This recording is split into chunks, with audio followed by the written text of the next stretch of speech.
또 이렇게 토바 귀한 이 성경 아카데미 자리를 만들어 주셔가지고 또 이렇게 말씀을 나눌 수 있는 기회를 주신 우리 원장님과 모든 또 관련하시는 일하시는 수고하시는 분들께 정말 감사드립니다. 엊그저께 했던 그 내용을 이어서 오늘 쭉 하도록 하겠습니다. 그 로마서 전체 세 가지 목적이 있다고 했는데 기억나십니까? 예, 첫 번째는 복음적 목적, 두 번째는 교회적 목적, 세 번째는 선교적 목적. 예, 좋습니다. 이 세 가지 목적.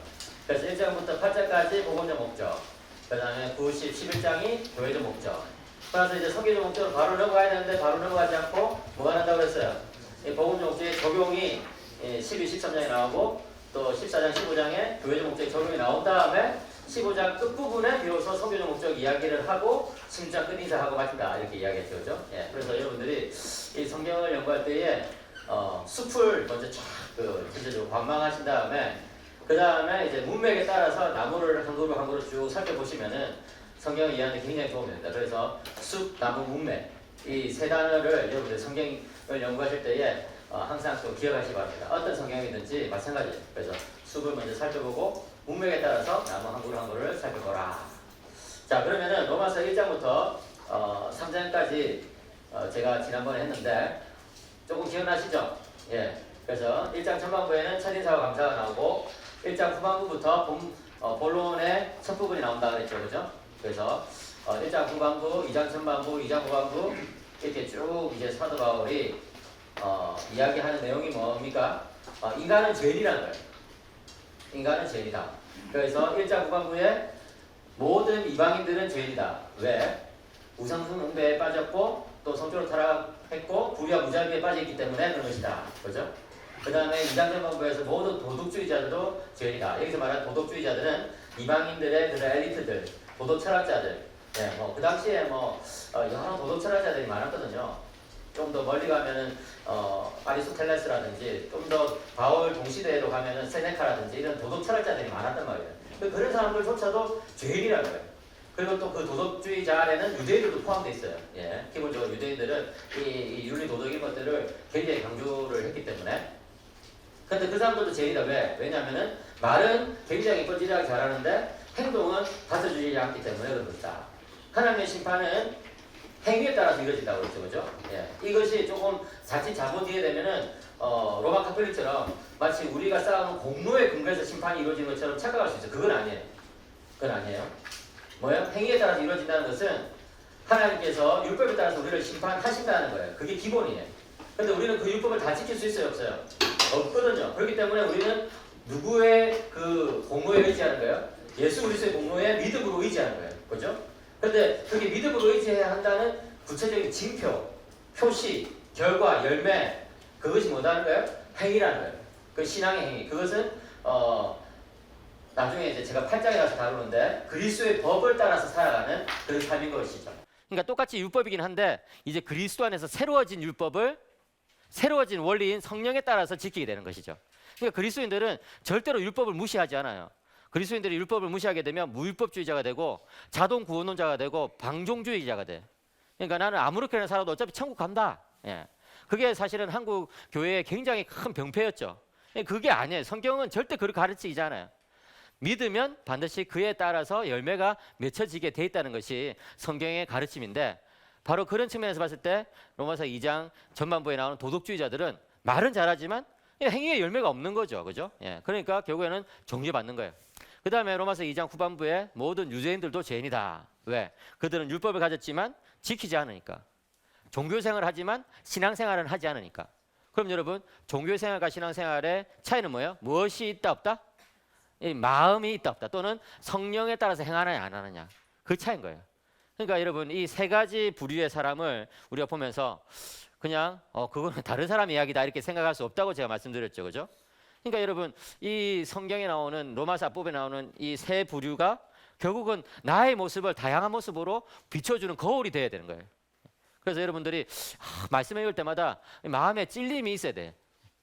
그래서 제가 몇 년 전부터 종교개혁의 핵심 정신은 무엇인가 그래서 계속해서 연구하고 있는데 종교개혁의 핵심 정신을 딱 한마디로 말하면 회개예요. 회개. 예.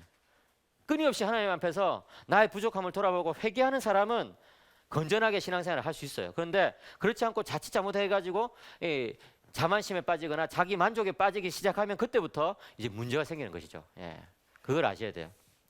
그렇게 하고 나서 3장 전반부에 모든 인간은 죄인이다 이렇게 해가지고 죄의 7가지 법칙에 대해서 쭉 설명을 했습니다. 그죠? 예. 그래서 첫째만 따면 보기 가중 무비파, 보편성, 기만성, 무익성, 보기 가속성, 중독성, 무익성, 비참성, 파멸성, 그죠? 보기 가중 무비파. 예, 그래서 이 죄의 7가지 속성을 우리가 이제 기억하는 것은 그런 죄의 원리에 빠지지 않기 위해서 그런 것이다.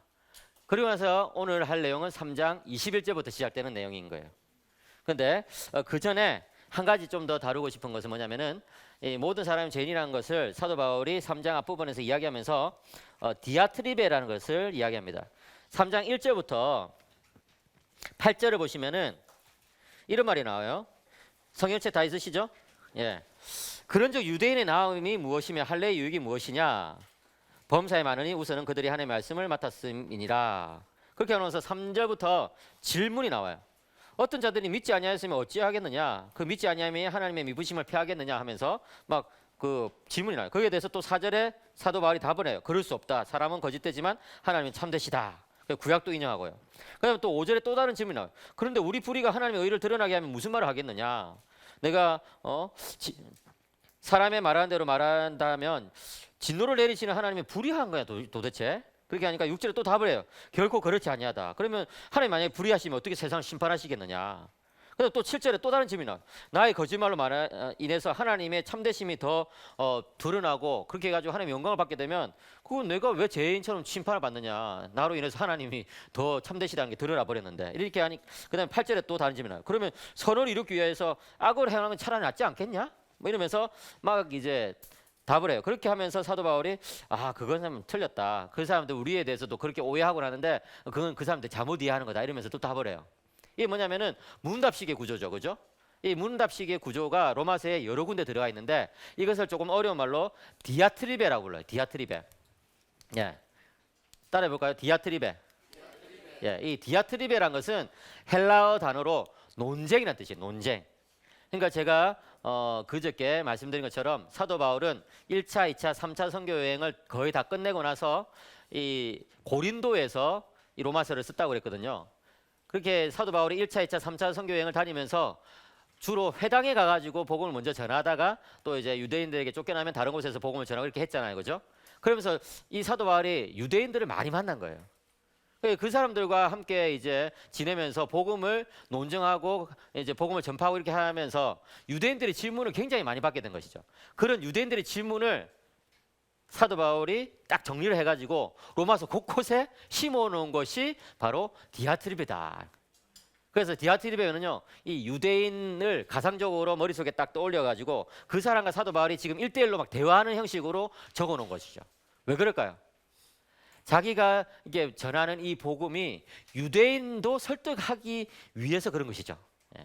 그러니까 이 로마서는 굉장히 이 뭡니까 변증적인 그런 책이에요. 그러니까 복음을 이방인들에게 전할 뿐만 아니라 그래도 유대인에게서도 이 복음이 맞다는 것을 이제 알려주기 위해서 그렇게 변증적인 구조를 집어넣었다는 것이죠. 그런 것을 우리는 디아트리베라고 하는데 그런 측면에서 우리는 로마서를 읽을 때에 한 가지 기억해야 될 것은 뭐냐면은 유대인이라면 도대체 이 사도 바울의 이 말에 이 가르침에 어떻게 반응할까 이걸 늘 한번 생각해 봐야 되는 거예요.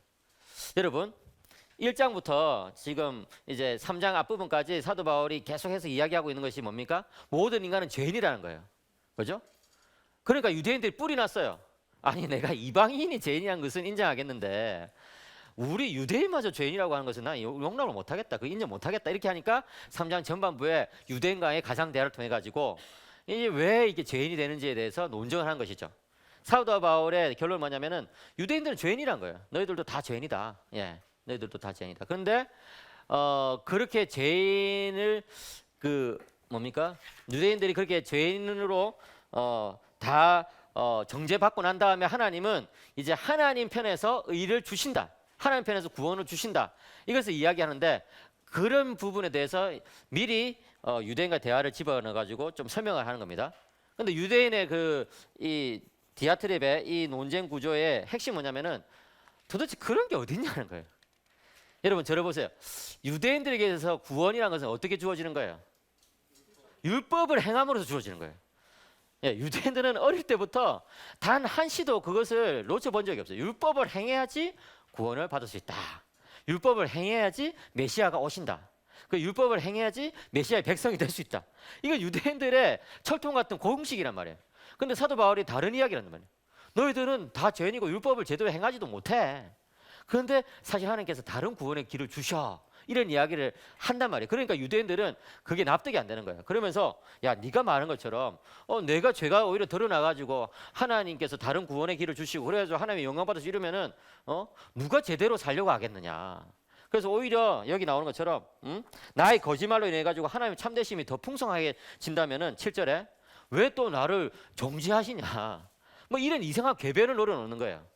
여러분 한번 생각해 보세요. 사도 바울이 도대체 어떤 복음을 전했길래 유대인들이 오히려 그러면 하나님의 영광을 드러내기 위해서 더 죄를 많이 짓자. 말 이런 헛소리까지 짓거리게 됐을까요? 만약에 사도 바울이 유대인이 일반적으로 가르치는 것처럼 율법을 좀 지키고 이렇게 해야지 착하게 살고 이렇게 해야지 그게 근거에서 구원을 받을 수 있습니다. 이렇게 가르쳤다고 한다면은 절대로 사도 바울의 말을 이렇게 오해하지 않겠죠. 예. 차라리 죄를 더 많이 짓자 이렇게 오해하지 않겠죠. 왜? 죄를 지면 안 되니까. 그런데 사도 바울은 굉장히 오해를 일으킬 만큼 여러분들이 죄인이고 여러분들이 죄가 아무리 많더라도 하나님은 은혜로 구원해 주십니다라는 강력한 은혜의 복음을 전파했던 거예요. 무슨 말 아시겠죠? 그러니까 유대인 중에 어떤 사람들은 오해해가지고 야 그러면은 오히려 더 죄를 많이 지어가지고 나 같은 죄인을 용서해 주시는 하나님이 영광을 받으시도록 하자. 뭐 이런 그런 말도 안 되는 오해까지도 나오게 됐다는 것이죠. 조금 이해되십니까? 그래서 이 로마서 3장 1절부터 7절, 8절까지 나오는 이 디아트립의 구조를 보면은 역으로 사도 바울이 얼마나 강력한 은혜의 복음을 전했는지를 알 수가 있는 거예요. 예. 그래서 제가 그저께도 뭐 세간적 학파 이런 이야기를 조금 했죠. 예, 세간적 학파는 뭐 제임스 던이나 톰 라이트나 또는 뭐 몇몇 어떤 이제 미국이나 영국의 학자들 통해 가지고 새롭게 이제 바울 연구가 이루어진 그런 새로운 해석을 세간적 학파라 불러요. 이전 관점과 다른 세 관점을 자기들이 제시하겠다는 건데 그 중에 또 굉장히 유용한 관점들도 있어요. 제가 나중에 설명하겠지만 뭐 이 칭의론 안에는 하나님과의 회복뿐만 아니라 성도들 사이의 회복도 들어있다든지 이런 거는 굉장히 좋은 그런 관찰이에요. 그 맞아요. 근데 이제 세간적 학파에서 조금 잘못한 것은 뭐냐면은 칭의를 둘로 쪼개놔 버려요. 그래가지고 현재 칭의와 미래 칭의가 있는데 현재 칭의는 무엇을 통해서 받느냐면은 믿음을 통해서 받지만 미래 칭의는 뭐예요? 최종적인 하나님 심판 때에서 받는 거예요. 그럼 그때까지의 삶에 근거해 가지고 그때까지 삶에 근거해서 결정을 한다는 거예요. 그러니까 현재 칭의를 받아도 미래 칭의에서 탈락될 수가 있다 이런 거거든요. 그런데 여러분 만약에 사도 바울이 이런 식의 그런 이중적인 칭의론을 가르쳤다고 그런다면은 제가 생각했을 때는 로마서 3장 1절부터 8절에 나오는 이런 유대인들의 오해는 나올 수가 없어요. 나올 수가 없어요. 근데 사도 바울이 이런 칭의론이 아니라 단지 그냥 단회적인 딱 한 번 있는 단회적인 칭의를 오직 믿음으로 받는다고 오직 믿음으로 받는다고 이게 딱 가르쳤을 때 이 유대인들 편에서는 당장에 그런 오해가 생길 수 있는 거예요. 야 그러면은 니처럼 그렇게 말하면은 누가 착하게 살려고 그러겠느냐. 니처럼 그렇게 가르치면은 오히려 사람들이 죄를 더 지어가지고 하나님께 영광 돌리자 이런 소리도 하지 않겠느냐. 막 이렇게 이제 하는 것이죠. 그래서 사도 바울은 그런 것들을 오해를 풀어준다. 그것에 대해서 조금 설명했습니다. 근데 이제 그 정도 일단은 이해하고 이런 것들은 나중에 다시 나오기 때문에 6장, 7장, 8장에 다시 나오기 때문에 다시 설명하기로 하고 이제 로마서 개장의 핵심이에요. 3장 21절부터 핵심이에요. 한번 읽어보겠습니다. 로마서 3장 하나님의 의가 나타났으니 율법과 선지자들에게 증거를 받은 것이라. 제가 읽겠습니다. 곧 예수 그리스도를 믿음으로 말미암아 모든 믿는 자에게 미치는 하나님의 의니 차별이 없느니라. 여기 21절에 하나님의 의 동그라미 치세요. 21절에 하나님의 한 의, 22절에도 하나님의 의 동그라미 치세요. 그러고 나서 23절, 4절, 5절을 제가 읽겠습니다. 모든 사람이 죄를 범하였음에 하나님의 영광이 이르지 못하더니 그리스도 예수 안에 있는 속량으로 말미암아 하나님의 은혜로 값없이 의롭다 하심을 얻은 자 되었느니라. 이 예수를 하나님이 그의 피로써 믿음으로 말미암는 화목 제물로 세우셨으니 이는 하나님께서 길이 참으시는 중에 전에 지은 죄를 간과하심으로 자기의 의로우심을 나타내려 하심이니 26절 곧 이때에 자기의 의로우심을 나타내사 자기도 의로우시며 또한 예수 믿는 자를 의롭다 하려 하심이라. 아멘. 예. 여기서 이제 굉장히 중요한 내용이 나와요. 3장 21절 앞에 나오는 이대로 한번 다시 읽겠습니다. 시작. 그러나 이제는 율법 외에 하나님의 한 의가 나타났으니 율법과 선지자들에게 증거를 받은 것이라. 여기서 그러나 이제는이라는 이 말이 너무나 중요해요. 그러니까 우리말에는 그러나라는 말이 좀 생략돼 있어요. 헬라어로 이 그러나라는 이 단어가 딱 한 글자에 대라는 그 헬라어로 그냥 아주 작은 그냥 한 단어예요. 그래서 그냥 우리말 번역에서 자주 생략이 되곤 하는데 사실은 여기서는 이 생략하면 안 돼요. 굉장히 중요한 단어이기 때문에. 그래서 그러나 이제는 이 3장 21절에 이 그러나 이제는이란 이 말이 너무나 중요해 가지고 루터는 뭐라고 말했냐면은 이 그러나 이제는이란 이 두 단어가 로마서의 핵심이다. 이렇게 이야기했어요. 그다음에 마틴 로이드 존슨은 뭐라고 말했냐면은 그러나 이제는 이 말이 성경 전체에서 제일 중요한 두 단어다. 이런 말을 했어요. 왜 그럴까요? 여러분 사도 바울이 지금까지 모든 사람을 제 아래 가두었잖아요. 한마디로 말해서 모든 사람을 대상으로 해가지고 공소장을 쓴 거예요. 그냥 무시무시한 그런 고발을 한 거라고요. 그러면 이제 출구가 없는 거거든요. 빠져나올 수가 없어요. 하나님의 진노로부터 도망칠 수가 없다고요. 만약에 로마서가 3장 20절에서 마쳤으면 우리 모든 인류는 그냥 비관주의자가 돼야 돼. 근데 3장 21절부터 이제 놀라운 말씀이 펼쳐지는 거예요. 그게 뭐냐면 그러나 이제는 이 말씀. 그러나 이제는. 여기서 그러나 이제는이라는 이 말은 뭐냐? 세 가지 의미가 있어요. 첫째는 글의 흐름상이에요. 논리적으로 내가 이때까지는 모든 인간 죄인이라는 어두운 이야기를 했는데 그러나 이제는 난 이제 밝은 이야기를 좀 하겠습니다 하는 거죠. 밝은 이야기를. 그래서 이제 복음이 막 펼쳐지기 시작해요. 그다음 두 번째로 개인적으로 이때까지 우리의 삶이 굉장히 참 어둡고 또 정말 하나님의 진노를 받아야 마땅한 그런 참 비참한 삶을 살았다고 한다면 그러나 이제는 우리들에게 새로운 인생이 주어지고 있습니다라는 그런 어떤 이제 개인적인 고백이죠. 그다음에 세 번째는 뭐냐면은 이 종말론적이에요. 다시 말해서 구원론적이에요. 구약 시대까지만 해도 정말 우리는 이 굉장히 하나님이 정말 우리를 확실하게 구원해 주실까 이런 것에 대해서 좀 의심이 있었다고 한다면은 그러나 이제는 하나님의 사랑이 분명히 드러나 버렸다는 것이죠. 여기서 종말론이라는 것은 이제 예수님이 오신 그 새로운 시대를 종말의 시대라고 그러거든요. 여러분들 이제 다 아시다시피 예수님의 초림 때부터 재림 때까지를 종말이라고 부른단 말이에요. 성경에서는. 그래 이제 그러나 이제는 종말의 시대가 와서 하나님의 놀라운 은혜가 펼쳐지고 있다. 이것이 이제 그러나 이제는이라는 이 말에 담겨 있어요. 그러면 그러나 이제는 뭐가 주어졌다? 하나님의 한 의가 주어졌다. 제가 그저께 강의를 마치고 나니까 어떤 목사님이 오셔가지고 하나님 의에 대해서 질문을 하시더라고요. 굉장히 중요한 질문이죠. 그래서 제가 그저께는 진도상 그걸 다 설명 못했는데 이제 설명을 드리려고 해요. 여기서 말하는 하나님의 의는 뭘까요? 여기서 보통 유대인들은 계속해서 이제 유대인에 대해서 생각해야 돼요. 유대인들은 하나님의 의라고 하면은 뭘 생각하게 돼요? 율법을 생각하는 거예요. 그래서 율법을 주시는 하나님의 의, 우리에게 뭔가를 요구하시는 의, 그죠? 그리고 우리가 그것을 맞춰 드려야 되는 그런 의라고 생각한다는 거예요. 그런데 사도 바울은 그러나 이제는 하나님의 한 의, 우리가 정말 듣도 보도 못한 새로운 한 의가 나타났는데 그 의는 예수 그리스도를 통해서 주어지는 의라는 것이죠. 그 의는 어떤 특징이 있느냐? 첫째는 율법 외에 나타났어요. 그러니까 유대인이 생각하는 의하고 달라요. 유대인이 이런 이야기 들으면 이제 굉장히 열받겠죠, 그죠? 그래서 이제 아니나 다를까 로마서 3장 후반부에 가면은 또 유대인의 또 다른 질문이 나와요. 그러니까 계속 로마서에는요 유대인의 질문이 많이 들어 있어요. 그러고 나서 이어서 그 의는 율법과 선지자들의 증거를 받은 것이다. 여기서 좀 독특하지 않아요? 율법 외에 나타났는데 율법의 증거를 받았대. 뭐 무슨 너무 모순적이잖아요. 그런데 여기서 여러분들이 그 율법에 대해서 좀 이해를 할 필요가 있어요. 로마서에는요 율법이라는 것이 크게 세 가지 의미가 있어요. 첫째는 유대주의적 율법이에요. 이게 뭐예요? 공로 사상에 근거해 가지고 우리가 이루어야 되는 어떤 그런 율법이라는 거예요. 근데 그런 거 말고 로마서에는 구약 전체나 또는 이 모세 율법을 좀 더 넓은 의미로 율법이라고 불러요, 그냥. 예. 그게 일반적으로 그렇게 부르거든요. 유대인들은 율법과 선지자라고 하면은 그냥 모세 율법 전체를 또는 구약 전체를 율법이라고 부른단 말이에요. 그다음 세 번째 율법이라고 했을 때는 뭐냐면은 이제 그리스도인들에게 필요한 그런 율법, 그리스도의 율법, 또는 성령의 율법이 있어요. 예. 우리말에는 율법이라고 번역 안 되고 그냥 법이라고 번역됐죠.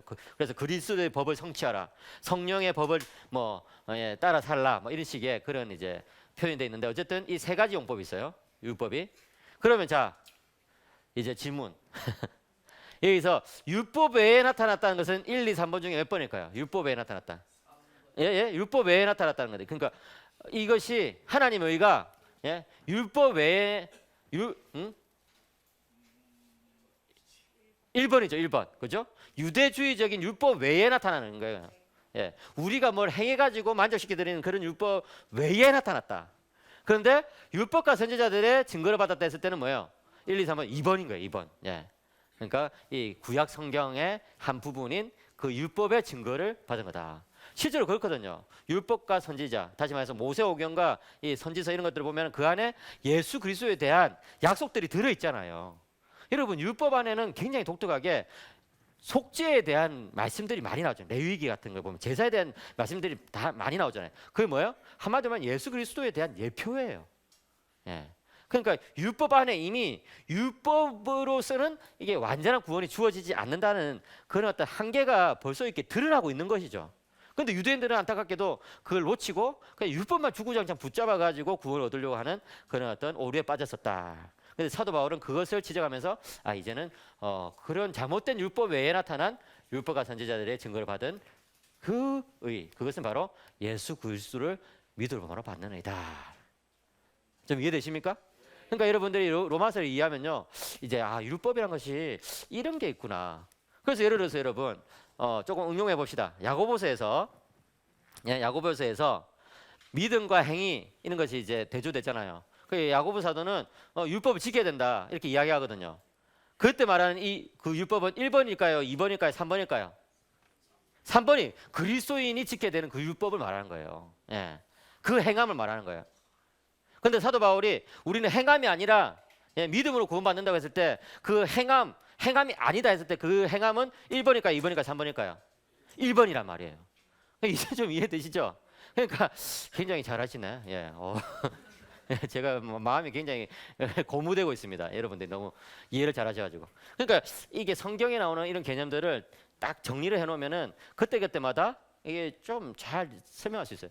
그러니까 여러분 우리 일상적인 용어도 그때그때마다 똑같은 표현이 다르게 이해되거든요. 예를 들어서 제가 부산에서 영도를 이렇게 쭉 올라가는데 내비게이션은 뭐라고 말하냐면은 3km 직진하세요 그런다고요. 근데 실제로 가보면 영도길이 꾸불꾸불 이렇게 하거든요. 근데 제가 그 직진하는 말을 고지고대로 직진하면 바다에 빠져 죽죠.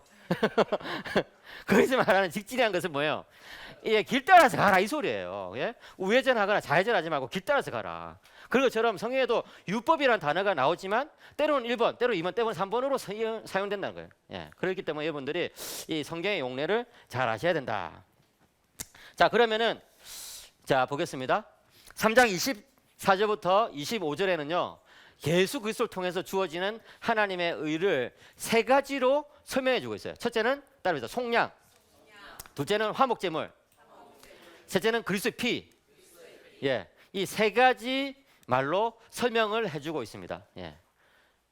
여러분, 예수님을 믿어서 얻는 의는 속량과 같다고 이야기하는 거예요. 속량이란 것은 뭐냐? 값을 주고 노예를 사는 것을 속량이라고 그래요. 그러니까 여러분 이 로마 사람들이 제일 잘했던 게 뭐냐면은 칼로 사람 찔러 죽이는 푹 찔러 죽이는 거예요. 그러니까 두 번째로 잘하는 것은 뭐냐면은 살아있는 사람들을 노예로 잡아와 가지고 그냥 노예를 부리면서 살아가는 것이죠. 그러니까 이 로마 제국 전역에 노예들이 그냥 즐비했어요. 그냥 어디 가나 노예 시장이 열리고요. 그러니까 사도 바울이 이런 어떤 표현을 쓴다고 해가지고 사도 바울이 노예 제도를 찬성하는 건 아닙니다. 예, 그걸 기억해야 돼요. 갈라디아서에 보면은 예수 그리스도 안에는 종이나 자유주의나 차별이 없다고 말씀하잖아요. 그러니까 사도 바울이 지향하는 그 복음의 원칙은 노예 제도를 반대하는 거예요, 궁극적으로. 그렇지만 그 당시에 일반적으로 문화적으로 퍼져 있으니까 하나의 그림원으로서 이제 예화로서 쓰는 거예요. 예, 그러니까 예수님의 의는 속량과 같다. 한번 생각해 보세요. 노예 시장이 열렸단 말이에요. 노예 시장이 열렸는데 한 가족이 잡혀왔어요.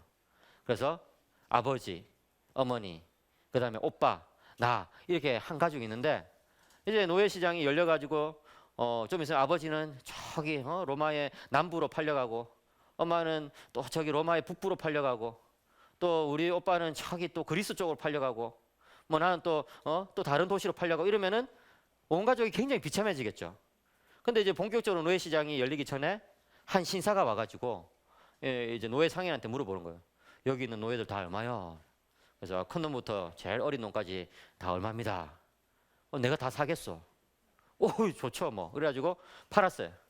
근데 이 신사가 이 일가족을 데리고 가더니만 한적한 곳에서 말하는 거예요. 너희들은 가족이지? 예, 맞습니다. 나 너희들을 해방시켜 주겠다. 가족이니까 흩어지지 말고 행복하게 살아라. 이 사람들이 꿈꾸는 것 같겠죠, 그죠? 전쟁 포로로 잡혀가지고 이제 너무나 비참한 삶이 눈앞에 펼쳐질 그런 찰나에 한 좋은 신사가 그냥 선심을 쓰는 바람에 한 가족이 같이 살 수 있게 됐다는 거예요. 그게 뭐다? 속량이다. 예수님께서 우리들에게 주시는 구원이라는 것이 바로 그런 거예요. 예수 그리스도의 피값으로 죄에 노예된 우리들을 사가지고 일방적으로 그냥 해방시켜 주시는 거예요. 아무런 조건 없이. 이게 복음인 거죠. 그래서 두 번째로 뭐예요? 이것은 이 화목제물과 같다. 그래서 화목제물이라는 이 단어는 힐라스테리온이라는 헬라 단어를 씁니다. 여기서 이 말하는 힐라스테리온이라는 이 헬라 단어는요, 화목제물이라는 뜻도 있지만 시은저하라는 의미가 있어요. 두 가지 의미가 다 들어있는 그런 헬라 단어예요. 헬라 단어 안에는 가끔씩 그런 여러 의미가 들어있는 게 있거든요. 사실 우리말에도 뭐 다양하게 쓰이잖아요. 예를 들어서 뭐 밥이란 단어도 너 밥 먹었냐? 뭐 밥 먹었어. 야, 그게 내 밥이야 그냥. 그 뭐야? 내 마음대로 할 수 있는 그런 사람이야 이런 뜻이겠죠. 밥이란 단어도 문맥에 따라서 다르게 쓰이는 것처럼 힐라스테리온이라는 이 단어도 화목제물로 번역될 수도 있고 시은자라고 번역될 수 있어요. 화목제는 뭐예요? 하나님과 우리의 관계를 다시 화목시키기 위해서 드리는 제사를 화목제물, 화목제사라고 그러죠, 그렇죠? 그러니까 여러분 죄로 말미암아서 모든 인간은 하나님과 단절이 돼 있단 말이에요. 예. 그러니까 여러분 이 사도 바울의 눈에서 보자면은 아무리 삐까뻔쩍하게 멋지게 사는 사람도 안타까워요. 불쌍해요. 왜? 하나님과의 관계가 망가져 있거든요. 그러니까 이 관계가 회복되어야 되거든요. 근데 그 관계를 회복하는 것은 인간이 스스로 할 수 있는 일이 아니에요. 왜? 인간의 죄값이 너무 크고 하나님의 공의는 너무 높고 어미로우시기 때문에 인간이 그 화목제물을 위한 희생제사를 드릴 수가 없다는 거예요. 근데 그 희생제사를 누가 드리셨다는 거예요? 예수님이 자신의 몸으로 그 희생제사를 드려버리셨다. 예.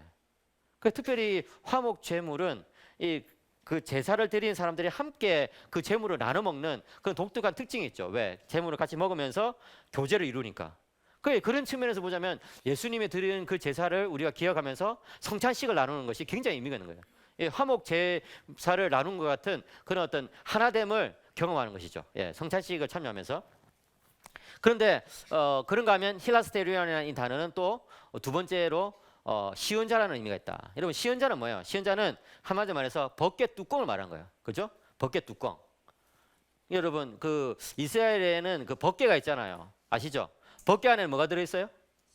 벗개 안에 돌판, 그 율법의 돌판, 그 다음에 아라론의 쌍난 지팡이, 그 다음에 만나가 든 항아리 그런 게 있죠, 그죠? 예, 이런 모든 것이 뭘 상징하냐면 구약의 경륜을 상징하는 거예요. 예. 근데 그 구약의 경륜 위에 시은자가 딱 덮여 있어요. 벗개 뚜껑이 덮여 있어요. 그리고 1년에 한 번씩 대제사장이 그 벗개 뚜껑 위에 피를 뿌린단 말이에요. 예. 그래서 그 피를 뿌림으로써 무엇을 상징합니까?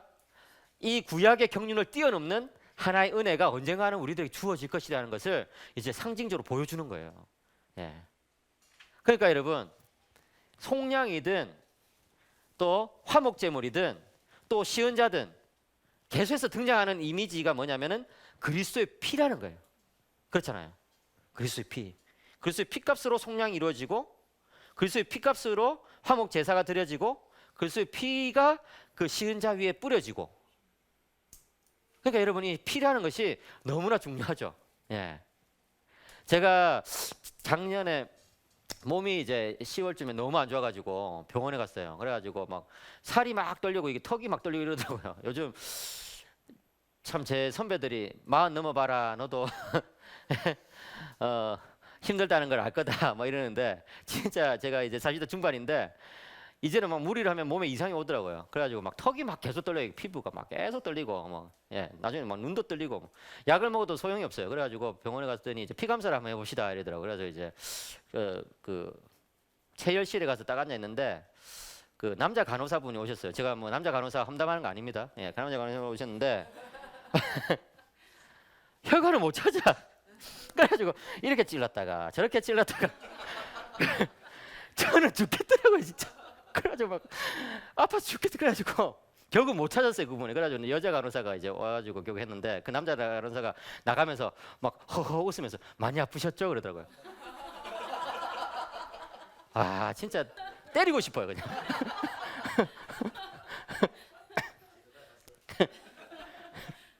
근데 여자 간호사분이 오셔가지고 그냥 한 번에 그냥 딱 해가지고 검사를 했는데 어쨌든 결론은 물을 많이 먹으라고 하더라고요 선생님이. 그래가지고 이제 전해질의 불균형으로 막 이제 피부가 떨렸다고 그랬는데 어쨌든 물을 많이 먹으니까 괜찮아졌긴 했는데 아무튼 제가 그때 또 느낀 것은 피라는 것이 참 사람의 생명이고 피를 체크하면서 이제 사람의 건강 상태를 이제 체크하고 이러잖아요. 그러니까 구약 성경에서 항상 말하는 것이 뭐냐면 피에 생명이 있다. 그래서 피채 먹지 말라 이러잖아요. 그러니까 그리스도께서 자신의 피로 우리를 구속하셨다는 것은 한마디 말해서 자신의 생명으로 우리의 생명을 사셨다는 거예요. 그죠?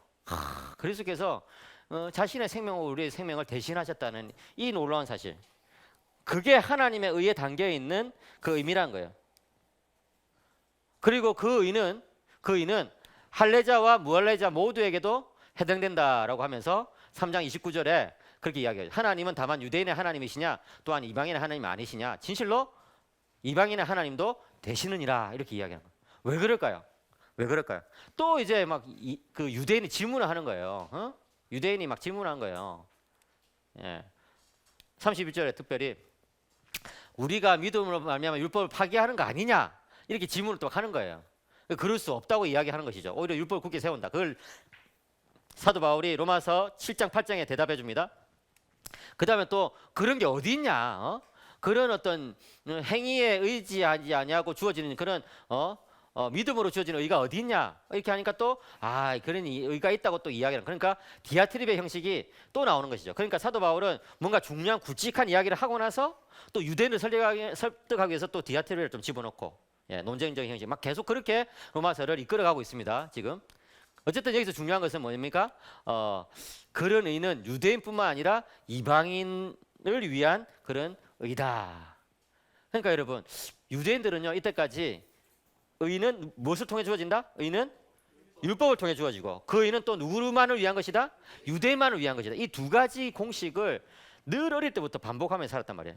근데 사도 바울은 율법이 아니라 믿음으로 주어지는 의가 있는 것이고 유대인들뿐만 아니라 이방인에게도 주어지는 의가 있는 것이다. 이렇게 지금 이야기를 하고 있는 것이죠. 그럼 이제 4장으로 넘어가서 과연 그것이 진짜 이방인을 위해서도 필요한 것인지를 한번 살펴보겠습니다. 자,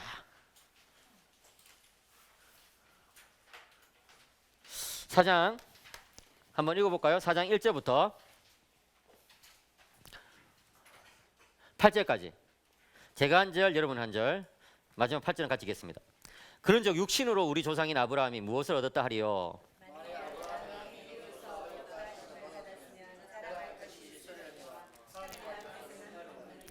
성경이 무엇을 말하느냐? 아브라함이 하나님을 믿음에 그것이 그에게 의로 여겨진 바 되었느니라.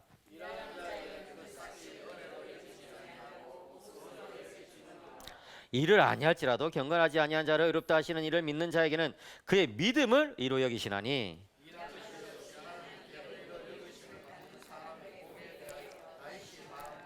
불법이 사함을 받고 죄가 가려짐을 받는 사람들은 복이고 같이 주께서 그 죄를 인정하지 아니하실 사람은 복이 있도다 함과 같으니라. 아멘. 예.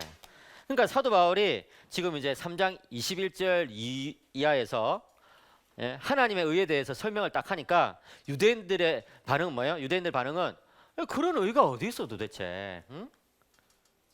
율법을 지키지 아니하고 믿음으로 주어지는 그런 의가 도대체 어디 있어? 이렇게 이야기하니까 사도 바울은 그런 의가 너희들이 그토록 신봉하는 구약 성경에서부터 나와. 어? 아브라함과 다윗의 예를 내가 한번 들어주지 이렇게 하는 것이죠. 예. 이처럼 이 서로 다른 두 이야기, 아브라함과 다윗의 이야기를 빼내 가지고 그 두 이야기를 엮어 짜서 하나의 주제를 제시하는 것이 랍비들의 일반적인 논증 방식이었어요. 그 제가 말씀드렸죠 그저께 사도 바울은 잘 나가는 랍비 훈련을 받고 있던 사람이었다고, 그죠? 예. 당시에 랍비들은 크게 두 그룹이 있었어요. 힐렐학파, 그 다음에 샴마이 학파, 예, 이렇게 두 학파가 있었단 말이에요. 힐렐학파는 뭐냐면 율법을 좀 이게 느슨하게 해석하는 그런 그룹이었고, 샴마이 학파는 율법을 굉장히 엄격하게 해석하는 거예요. 예를 들어서 이혼법을 한번 생각해 보겠습니다. 이혼법. 힐렐학파는 율법을 느슨하게 해석해가지고 이혼이 굉장히 쉽게 이루어지도록, 예? 굉장히 이혼이 수월하게 이루어지도록 그게 했어요. 그래서 힐렐학파가 제시한 그 이혼의 사유에는 마치 이런 게 있어. 여자가 밥을 태우면 예? 이혼 사유가 된다. 저는 그런 글을 읽으면 진짜 기겁을 해요. 도대체 진짜 간땡이에 부었다 이 사람들. 예. 저는 뭐 제 아내가 없어서 이런 말을 하는 건 아니지만 예, 밥을 해주는 것만 해도 감사하거든요. 예, 아이들이 남긴 거 뭐 겨우 좀 먹고 이렇게 할 때도 있고 그래요. 예, 제가 이제 그 대학생들한테도 물어보면은 엄마가 아침에 밥 해주는 그런 엄마가 별로 없으시더라고요. 아무튼 그런데 율법에 그렇게 막 아주 느슨하게 해석하는 거예요. 그러면 또 살다가 좀 지겨워져 가지고 이제 부인이 더 이상 안 예뻐 보인다 이러면은 이혼 사유가 된다는 거예요. 지금 속으로 좀 힐렐학파 좀 마음에 드는데 이렇게 생각하시는 남성분들이 있는 것 같은데 그러시면 안 됩니다, 여러분. 예, 여러분 갈 데 없습니다. 저는 늘 마음속에 그렇게 생각하거든요. 저는 30대만 해도 뭐 니 아니면 내가 갈 데가 없나 이렇게 생각했는데 40대 되니까 갈 데 없더라고요. 그래서 제 집사람이 또 이런 이야기 하면 이거 다 편집해서 올려주세요. 가정법원에서 일하는 판사거든요. 예, 그 이혼 문제를 다뤄요. 그래가지고 저는 이제 늘 두렵고 떨림으로 살아가죠. 밖에서 하는 이혼 선언을 안에서 하면 큰일이니까. 예, 그래서 막 나 잘하고 있지 막 이렇게 물어보고 이러는데. 그런데 어쨌든 이 힐렐학파는 그렇게 율법을 느슨하게 해석해가지고 이혼이 수월하게 했다면 샴마이파는 이 간음 이외에는 이혼 사유가 될 수 없다. 굉장히 엄격하게 딱 이제 그 율법을 해석하는 것이죠. 그러니까 여러분 사도 바울이 힐렐학파에서 공부했을까요? 샴마이파에서 공부했을까요? 샴마이에서 공부했을 가능성이 높아요. 예. 그렇지만 사도 바울이 그럼에도 불구하고 율법을 해석하는 원칙은 샴마이에서 배운 것이 아니라 예수님으로부터 배운 것이다. 제가 말씀드렸어요. 근데 어쨌든 사도 바울이 아마도 샴마에서 배운 것 같아요. 그런데 그런 샴마에서 배웠던 사도 바울이 독특하게도 사도행전을 보면은 가말리엘한테 가서 배워요. 가말리엘한테 가서. 근데 가말리엘이 누구냐면 그 당시 힐렐학파의 수장이었어. 도대체 왜 샴마이 학파 사람이 힐렐학파 수장한테 가서 배웠을까요? 그것은 한마디 말해서 자기가 워낙 공부를 잘하니까 자기 학파는 벌써 다 뗐어요, 그냥. 예. 그러니까 다른 학파까지 가가지고 막 공부를 하는 그 정도 열심히 해요. 예, 대단하죠. 그러니까 여러분 공부를 열심히 안 해봐서 모르시겠지만 공부를 열심히 하시면은 그렇게 되거든요. 저도 신학 공부 열심히 할 때는 제가 좀 보수적이고 개혁 신학 이런 걸 사랑하지만 자유주의 신학자들은 어떤 것을 이야기하느냐 책 많이 읽었어요. 막 사가지고 막 열심히 읽고 막 줄도 치고 배울 것도 있고 그래요. 실제로 보면은 예. 그런 것처럼 그 사도 바울이 열심히 특심이었던 그런 사람이었죠. 그러니까 이 랍비들이 어떻게 어떤 주제를 논증하는지 이게 도 같은 사람이에요.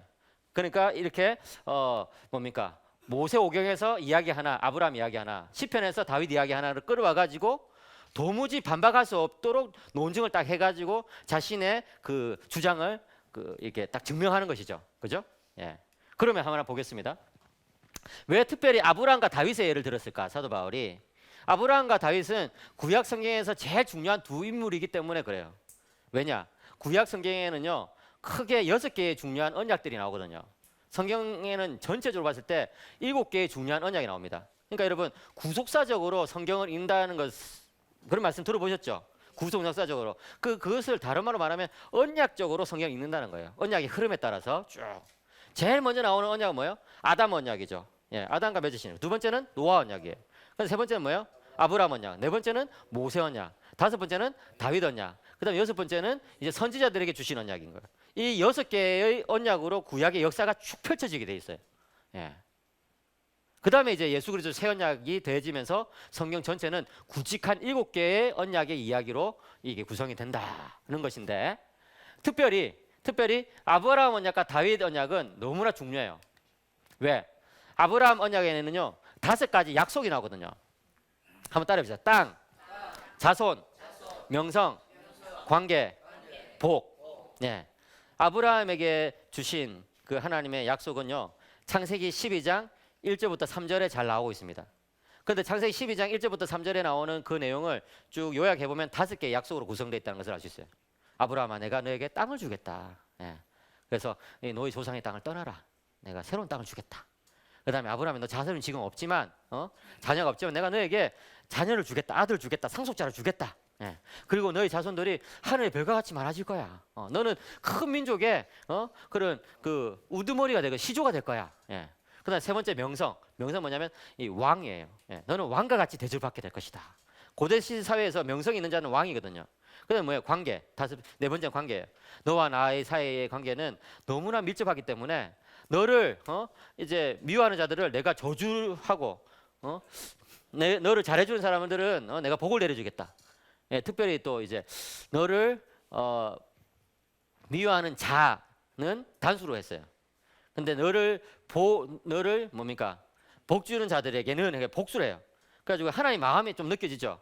그러니까 좀 더 많은 사람들이 복을 받았으면 하는 하나님의 마음이 이게 단수와 복수를 써가지고 어쨌든 중요한 것은 아브라함과 하나님과의 관계는 친구 관계처럼 그렇게 밀접한 관계다. 그러니까 하나님께서 이 소돔과 고모라를 멸하시기 전에 천사도 보내가지고 아브라함하고 이야기를 하잖아요. 협상을 하잖아요. 그러니까 굉장히 이거는 너무나 놀라운 관계예요. 그다음 마지막에 5번째 뭐예요? 이 복이라는 것이죠. 너가 복의 근원이 돼가지고 너로 말미암아서 이제 구원의 역사가 펼쳐진다. 여러분 신약 시대에 예수님 오신 다음에는 누구를 믿어야 예수님? 제가 답을 말해버렸네. 자, 예수님 이렇게 사랑합니다. 누구를 믿어야 구원을 받아요? 예수를 믿어 구원 받죠. 예, 예수 믿어 구원 받아요. 신약 시대는. 근데 구약 시대에는 누구의 자손이 구원받느냐면 아브라함의 자손이 구원받아요. 또는 아브라함하고 좋은 관계를 맺는 사람들이 구원을 받아요. 예. 그러니까 아브라함이 메시아의 예표처럼 돼가지고 굉장히 구원 역사에서 중요한 인물이 되거든요. 그러니까 여러분 아브라함이 이랬더라 하면은 그건 법칙인 거예요. 예, 구원의 법칙인 거예요. 그래서 사도 바울이 아브라함을 데려와가지고 이신칭의 복음을 증명하고 있다. 예. 그 다음에 또 다윗은 왜 중요하냐? 아브라함 언약이 굉장히 또 많이 성취된 인물이 다윗이거든요. 보세요. 다윗과 솔로몬 시대에 제일 넓은 땅을 차지했어요. 그 다음에 다윗 시대에 하나님께서 다윗의 이 자손들이 계속해서 왕이 될 것이라고 약속을 해주셨어요. 그 다음에 다윗이 이제 명성을 얻었죠. 그죠? 왕으로서. 그 다음에 다윗과 하나님과의 관계는 부자 관계, 아버지와 아들의 관계가 돼요. 그 다음에 다윗을 통해서 이제 복을 받고 다윗의 후손을 통해서 복을 받게 되는 것이죠. 그러니까 여러분 이 땅, 자손, 명성, 관계, 복이라는 이 오각형, 그래서 저는 이 오각형을 아브라함의 오각형이라고 불러요. 따라해봅시다. 아브라함의 오각형. 네. 그래서 또 잘난 척 하려고 영어로도 아브라함의 펜타곤 이렇게 해가 영어로도 만들었습니다. 뭐 학자들이 뭐 괜히 잘난 척하는 그런 맛에 사는 거지. 어쨌든 그런데 죄송합니다. 예, 웃자고 하는 소리예요. 예, 저는 뭐 늘 부족한 걸 알고 있기 때문에. 이 5가지 약속 안에 구약 성경이 움직이고 있다는 것을 여러분이 아셔야 돼요. 예, 이 5가지 약속 안에서 그래서 막 여호수아가 땅을 정복하는 그거는 아브라함이 주신 땅에 대한 약속 때문이고, 그죠? 출애굽할 때 막 산모들이 막 이제 왕을 속여가지고 막 자손이 막 늘어나고 이런 것들은 자손에 대한 약속 때문에 믿음이 있기 때문에 그렇게 한 거고, 그죠? 그다음에 하나님과의 그런 관계, 예? 그다음에 사실은 그 이스라엘이 그 뭡니까 열방 가운데서 이름이 드러나는 거, 그것은 복을 위해서, 다시 말해서 열방이 이스라엘 통해서 복을 얻기 위함이다. 그런 것. 그러니까 이 아브라함의 오각형은 사실은 구약 성경 전체를 관통하는 중요한 주제가 된다. 그리고 그것이 다윗 시대에 많이 이루어졌다. 그렇기 때문에 여러분 이 다윗과 아브라함의 이야기가 굉장히 중요한데 사도 바울은 뭐라고 주장해요? 다윗과 아브라함과 다윗 이 두 사람 안에 이 그들의 생애 안에 이신칭의 복음이 들어있다는 거예요. 예, 그걸 살펴보겠습니다. 자 보세요. 아브라함의 경우 보시면은 창세기 4장 3절 아브라함이 하나님의 믿음에 그것이 그에게 의로 여겨진 바 되었느니라. 그 말이 나오잖아요. 그러니까 한마디로 뭐예요? 이신칭이잖아. 이신칭이가 뭐예요? 믿음으로써 의롭다함을 받는다는 것이 이신칭이죠. 그죠? 맞습니까? 예. 믿음으로써 예, 의롭다고 칭해진다. 예. 나 자신은 아직까지 죄인일지 모르겠지만 내가 믿음이 있고 믿음으로 예수 그리스도와 연합했다는 그 이유 때문에 나를 의롭게 봐주신다. 의롭게 여겨주신다. 그죠? 그게 이신칭이라고요. 그게 이신칭의 복음인데 아브라함이 하나님을 믿음에 그것이 그에게 의로 여겨진 바 되 여기 이제 여겨진 바 되었느니라. 그게 창세기 15장 6절 인용이죠. 아브라함이 여호와를 믿으니 여호와께서 그 일을 그의 의로 여기시고 이신칭의 복음이 그대로 나타난다는 거예요. 예. 그렇게 이야기하면은 성경을 잘 아는 학생의 한 가지 질문이 있죠. 예?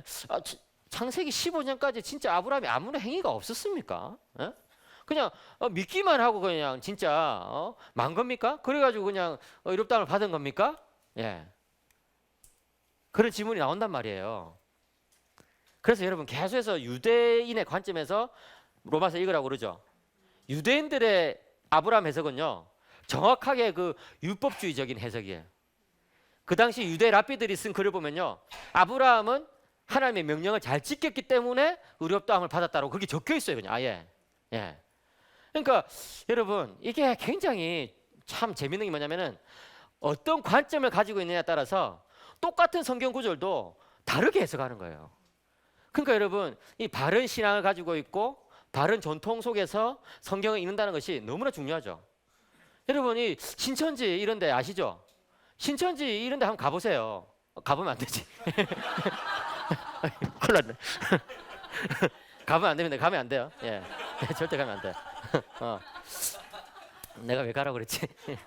저는 신천지에 가진 않았지만 신천지 정문까지는 가본 적이 있어요. 제가 한 번은 어디 교회에 김해에 있는 어떤 교회에 설교를 갔는데 너무 일찍 갔어. 그래가지고 관리 집사님이 오시기 전에 그냥 교회 도착해 있었던 거예요. 그래가지고 이제 문 열어주시는 분 오실 때까지 이제 이 동네에 뭐가 있나 이렇게 막 이제 돌아다니면서 구경하는데 신천지 성전이 거기 있더라고요. 무슨 야고보 성전인가. 부산에는 신천지가 잘 돼가지고 2개나 있거든요. 성전이 큰 게. 그래서 저는 신천지에 이제 들어가는 사람들은 뭐 머리에 뿔이 몇 개나 났나 이게 한번 보려고 옆에 서서 이제 딱 이거 봤죠. 와 그랬더니요. 진짜 하나같이 옷을 말끔하게 입고 예? 남자들은 넥타이 딱 다 하고 정장 입고 여자들은 딱 치마 입고 있잖아요. 예? 흰색 브라스에 까만 치마 이렇게 딱 입고 다 들어가더라고요. 와, 제가 그걸 보면서 야 진짜 이단들은 저렇게 잘못된 진리에 저렇게 충성하는데 기독교인들은 예배 시간 다 되도록 교회 오지도 않고 뭐 아무거나 그냥 뭐 물론 이제 교회 갈 때 정장 입고 가야 된다는 법은 없어요. 물론 그렇지만 제가 그걸 보면서 야 진짜 좀 제 마음속에 반성이 되더라고요. 예. 어쨌든 신천지 같은 데서는 성경을 해석할 때 모든 걸 이만희 중심으로 해석한단 말이에요. 그래서 막 보혜사는 이만이다, 뭐, 예, 그 다음에 예수는 왔는데 좀 실패한 것이 있다, 뭐 이런 식으로 막, 예, 그래가지고 그 실패를 완성하기 위해서 이만희가 온 거다, 뭐 이런 식으로 이제 한단 말이에요. 그러니까 도대체 이 성경을 읽는 관점이 잘못되면은 똑같은 성경을 읽어도 완전히 다른 길로 나갈 수 있다. 이걸 아셔야 돼. 그러니까 유대인들의 아브라함 해석은 철저하게 율법주의적인 해석이었어요. 근데 그것에 반해서 사도 바울이 지금 은혜 중심의 아브라함 해석을 제시하고 있는 것이죠. 예. 보겠습니다. 왜 아브라함의 행위에 대해서 사도 바울이 별로 주목하지 않느냐? 행위가 있었죠. 행위가 있었어요. 창세기 15장까지 여러분, 예? 아브라함이 본토 아버지의 집을 떠났어요. 그죠? 그 다음에 하나님 명령도 순종한 것도 꽤 있고 그랬단 말이에요. 그런데 왜 행위는 전혀 고려하지 않고 그냥 오직 믿었더니 의로 여기심을 받았다고 이야기하자고 있냐고요. 넓은 맥락으로 보면은 아브라함의 전체 생애를 봤을 때 사실은 그 행위란 것은 너무나 미미하다. 사실은 아브라함이 믿음의 조상이긴 하지만 좀 별로 믿음의 행동을 못할 때도 많았어요. 그렇잖아요. 제일 대표적으로 자기 아내 사라를 팔아먹을 뻔했잖아. 그죠? 그냥 거짓말해가지고 누이라고 속여가지고 뭐 거기 뭐 이방의 왕한테 막 아내를 보내기도 하고 이게 말이나 되는 겁니까? 그런 거 우리 간사님 좀 있으면 결혼하시는데 아내를 그런 식으로 다른 사람한테 팔아먹는 이거는 말이 안 되는 거거든요. 극진히 섬겨야지. 어쨌든 그런 여러 가지 아브라함의 생애 전체적으로 봤을 때도 뭔가 행위보다는 하나님께서 그 믿음을 그냥 봐주신 거다라고 말할 수 있어요. 그 다음에 이제 좀 더 좁은 맥락을 보자면은 창세기 15장은 어떤 맥락이냐면 이제 이삭을 주겠다는 그런 맥락인데 지금 아브라함의 나이가 99세거든요. 나이가 99세인 그런 아브라함에게서 자녀가 태어난다는 거. 그 다음에 아내는 또 나이가 몇 세예요? 89세. 그러니까 이렇게 늙은 노부부에게 자녀가 태어난다는 것은 사실은 말이 안 되는 거거든요. 그 사람들의 어떤 그 인간적인 잘남에 따라 가지고 하나님의 약속을 받을 수 있는 그런 인물들이 아니에요. 제가 2년 전인가 어디 가가지고 이제 아브라함에 대해서 이제 뭐 이렇게 설교를 하고 이렇게 했는데 청년 중에 한 분이 질문을 하더라고요. 교수님, 왜 하나님께서 구약의 그 당시 고대 근동 지역에 고대 근동이라고 하면 이제 이 지중해 연안의 그 지역인데 하필이면 아브라함을 택했을까요? 하고 많은 사람들이 있을 텐데 아브라함을 믿음의 조상으로 택했을까요? 이런 질문을 하더라고요. 그래서 제가 뭐 잘 모르겠는데요.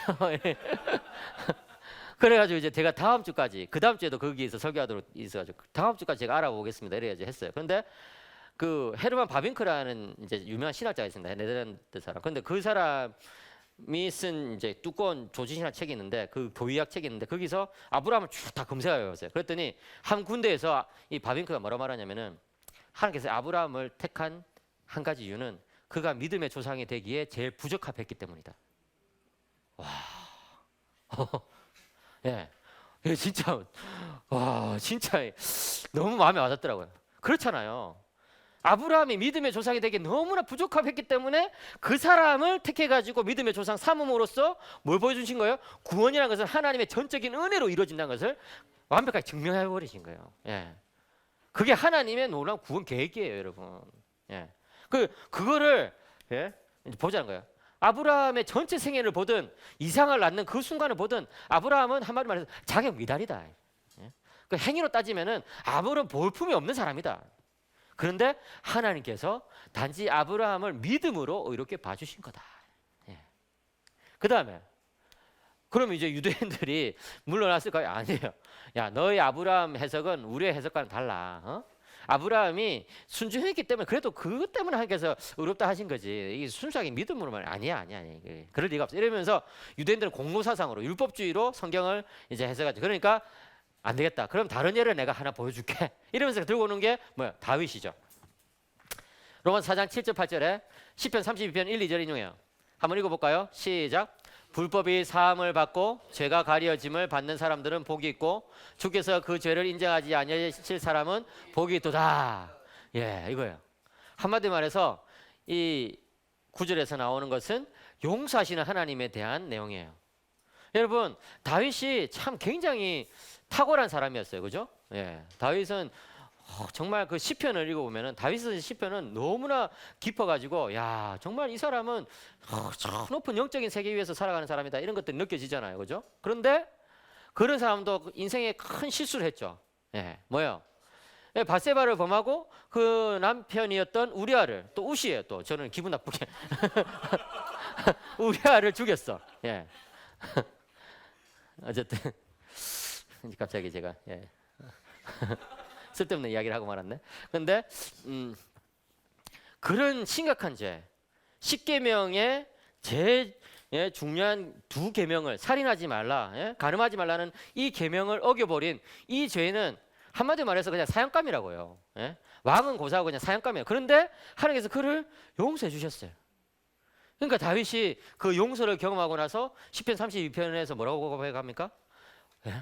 불법의 사함을 받고 죄가 가려짐을 받는 사람들은 복이 있고 주께서 그 죄를 인정 안 해주시고 오히려 의롭다고 인정해 주실 사람들은 복이 있다. 내가 그 경험해 보니까 그 복만큼 더 큰 복이 없더라 하는 거예요. 여러분 그렇잖아요. 여러분 이 세상에 살아가면서 하나님께서 우리들에게 여러 복을 주시지만 제일 큰 복은 뭐냐면요, 우리 죄대로 안 해주시는 복이에요. 우리 죄값대로 처리 안 해주시는 복. 다시 말해서 예수님 때문에 우리를 의로운 자로 대해주시는 복이에요. 믿으십니까? 그거예요. 진짜 저는요, 이게 신학 강의도 하고 뭐 설교도 하고 이러지만 제가 제 자신을 알거든요. 하나님께서 제가 죄를 지은 그 죄값에 따라서 저를 처리하신다고 그러면 저는 아마 벌써 팔다리가 남아있지 않을 거예요. 그냥 다리 몽둥이가 부러져도 하루에 12번 더 부러졌겠죠. 우리 신학 학생들도 여기 앉아 있어가지고 그런데 예. 여러분들의 스승인 제가 그런 사람입니다. 진짜 저는요, 정말 새벽 가서 기도하면은 회개 기도가 제일 할 게 많아요. 너무 이렇게 참 부족하게 살아서 되나 진짜. 한 번은 제가 미국에서 3주 전에 기도하는데 아침에 주님 예수님처럼 살게 하여 주시옵소서 이렇게 기도하는데 왜 웃으세요? 눈물이 나오더라고요. 왜 눈물이 나왔냐면은 속으로 그런 게 네가 사도 바울만큼도 못하는 놈이 예수님처럼 네가 뭐 루터나 칼빈만큼도 못하는 놈이 뭐 예수님처럼 네가 이 시대에 정말 선교사님들 또는 저 시골교회에서 목회하시는 그런 분들만큼도 못 사는 사람이 예수님처럼 뻔뻔하다 뭐 이런 생각이 드는 거예요. 그래가지고 제가 진짜 눈물이 나오면서 너무 뭐랄까 제 자신의 어떤 그 부족함이 진짜 막 가슴을 후벼 파더라고요. 제가 진짜 기도하다가 눈물을 흘리면서 더 이상 기도를 이어가지도 못했어요. 그러니까 여러분 진짜 하나님께서 나에게 주시는 복 가운데 제일 귀한 복은 예수 그리스도 때문에 나를 의롭게 여기주신 거예요. 진짜 그거 아니면요 우리 한 시간도 살 수 없잖아요. 그렇지 않습니까 여러분?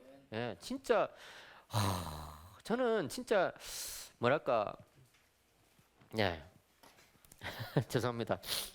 제가 눈물이 많아가지고 그냥 그러려니 하세요. 제가 눈물 흘리면 세상 원래 눈물이 많구나. 그렇다고 마음이 순수한 건 아닙니다 여러분. 속지 마세요. 한마디 말해서 용서하시는 하나님이에요. 행함 없이 율법과 관련 없이 그런 율법의 기준과 관련 없이 나를 의롭다고 해주시는 이 하나님의 그 사랑이 은혜가 구약에서부터 충분히 나타난다. 그러니까 여러분 사도 바울은 뭐라고 말합니까? 우리가 그렇게 중요하게 생각하는 그 의가 그저 선물로 주어진다는 그 사도 바울의 가르침을 이제 조금 다시 한번 생각해 보게 되는 것이죠. 그래? 그렇게 구약에서부터 있단 말이야? 이렇게. 그러고 나서 이제 다른 질문을 또 이렇게. 그럼 그런 의는 그럼 구약을 계속해서 믿어왔던 유대인들에게만 해당되는 거냐? 그러니까 사도 바울이 그게 아니고 이제 이대왕인들에게도 해당된다. 이러면서 또 증명을 해요. 사도 바울은 뭐 증명을 굉장히 좋아해요. 수학가도 아닌데 수학가 출신이 아니고 랍비가 출신인데도 증명을 굉장히 그래가지고 이제 아브라함이 그렇게 하나님의 의롭다 하심을 받은 것은 그가 무할레시에 된 게 아니냐. 그러니까 할례 받은 사람만을 위한 것이 아니다. 그게 굉장히 독특한 증명 방식인데 사실은 굉장히 파워풀한, 굉장히 능력 있는 증명 방식이에요. 그러면서 무할례자들도 받을 수 있다. 그래서 아브라함의 믿음을 가진 사람이라면 그 의는 다 받을 수 있다라고 이야기해요. 자, 그러면은 도대체 아브라함의 믿음 뭐냐? 자, 기재 한번 펴세요. 자, 이제 지금 오늘은 갈 길이 멀기 때문에 5장 앞부분까지 하고 좀 쉬겠습니다. 아브라함의 믿음 뭐냐? 아브라함의 믿음은 4장 뒷부분에 굉장히 자세하게 설명해요. 아브라함의 믿음. 예를 들어서 17절에 아브라함은 그가 믿은 하나님은 죽은 자를 살리시며 없는 것을 있는 것으로 부르시는 이시니라. 또 18절에 바랄 수 없는 중에 바라고 믿는 그런 믿음. 예, 그다음 19절에 자신의 어떤 죽음을 알고도 여전히 믿음이 약해지지 않았던 믿음. 그러니까 자신에게 아무런 어떤 가능성이 없다는 것을 알고도 믿음이 약해지지 않는 그런 믿음. 20절에 하나님의 약속을 의심하지 않는 그런 믿음. 견고해지는 믿음. 21절에 약속을 이루실 것을 믿는 믿음. 이런 여러 가지 믿음이 있어요. 그런데 여러분, 이런 여러 가지 믿음의 특징 중에 제일 중요한 믿음은 뭐냐면 한마디로 말하면은 부활에 대한 믿음이에요. 예, 부활에 대한 믿음. 왜 그래요? 죽은 자를 살리시는 하나님을 믿는 믿음이라는 거예요. 왜? 아브라함이 이삭을 낳을 때 그 믿음을 이제 딱 붙잡은 거예요. 그 다음에 아브라함이 이삭을 바칠 때도 그 믿음을 딱 붙잡은 거예요. 뭐야? 아브라함이 이삭을 낳을 때 내 몸은 사실 죽은 것과 마찬가지지만 그래도 죽은 자를 살리시는 하나님을 내가 믿기 때문에 믿음으로 내가 이제 하나님께 나갑니다. 이렇게. 그 다음에 이삭을 바칠 때도 내가 이삭을 바쳐서 이삭이 죽더라도 하나님은 죽은 자를 살리실 수 있기 때문에 나는 그 믿음 가지고 이삭을 바치겠습니다. 그런 거예요. 그러니까 아브라함의 여러 믿음의 특징이 있지만 제일 중요한 믿음은 뭐냐면은 부활 신앙인 거예요. 그때 우리의 믿음도 마찬가지예요. 우리의 믿음도 여기 24절에 보던 것처럼 24절, 25절 같이 읽겠습니다. 시작. 의로 여기심을 받을 우리도 위함이니 곧 예수 우리 주를 죽은 자 가운데서 살리신 이를 믿는 자니라. 예수는 우리가 범죄한 것 때문에 내줌이 되고 또한 우리를 의롭다 하시기 위하여 살아나셨느니라. 네. 한마디로 말해서 우리의 믿음은 부활 신앙이에요. 그러니까 여러분, 부활 신앙이라는 것은 뭐냐면은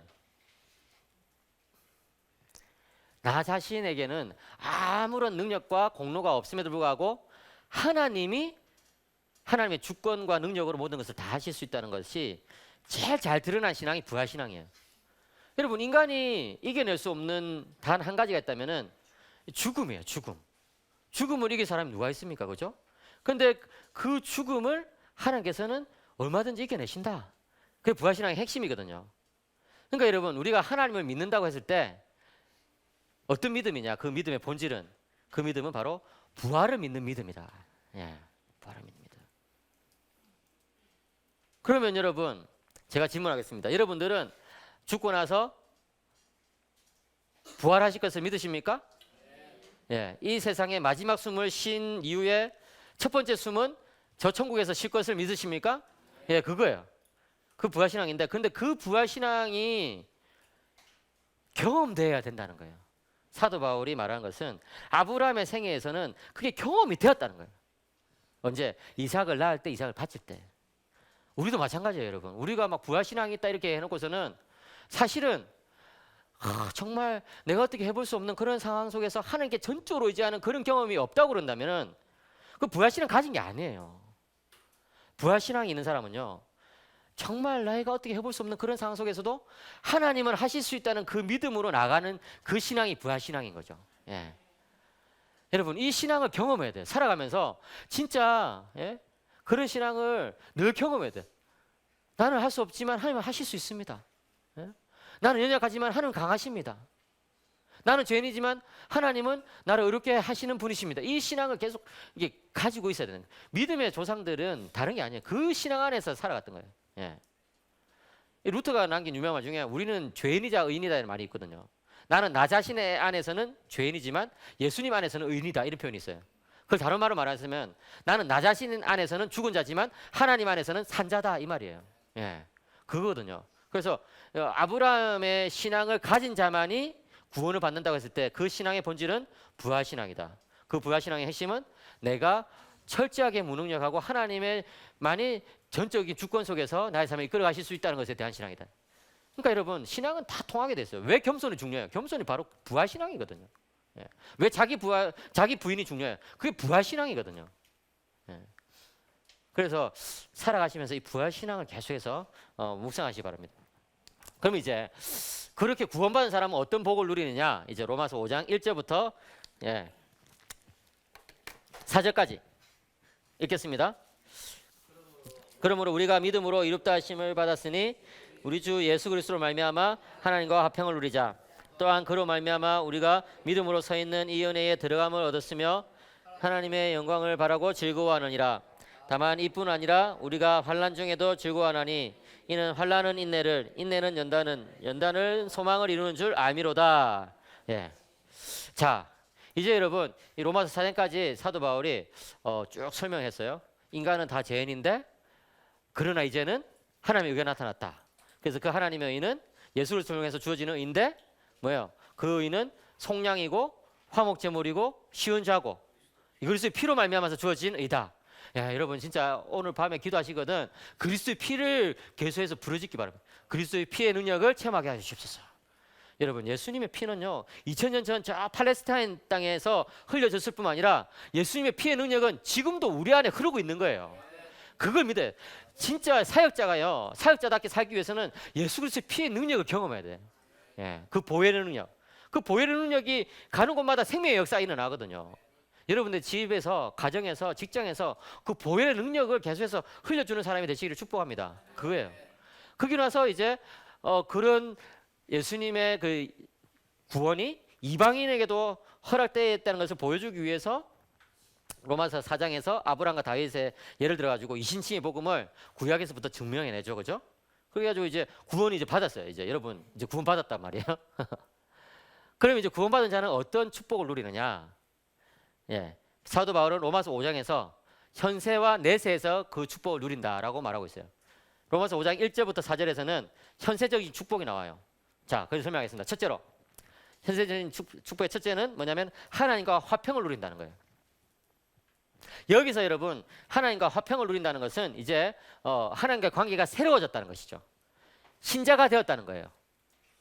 그러니까 여러분 그 제가 지난주에 그 빌리 그레함의 전기를 좀 읽었거든요. 빌리 그레함 전기를 읽으니까 굉장히 참 도전이 되는 내용들도 많더라고요. 예. 그 부분이 물론 이제 제가 좀 동의하지 못하는 그런 실학적인 내용도 있고 그랬지만 굉장히 참 믿음으로 전도를 많이 했어요. 그런데 그 빌리 그레함이 쓴 책 중에 하나님과의 화평이라는 책이 있어요. 2차 세계대전이 끝나고 나서 얼마 되지 않아 가지고 나온 책인데 하나님과의 화평. 거기서 뭐라고 말하냐면은 이제 전쟁이 끝나가지고 평화가 찾아온 것처럼 보이지만 사실 우리들에게 더 필요한 평화는 하나님과의 화평입니다. 이러면서 이제 빌리 그레함이 설교한 내용이 쭉 나오거든요. 사실 그래요, 여러분.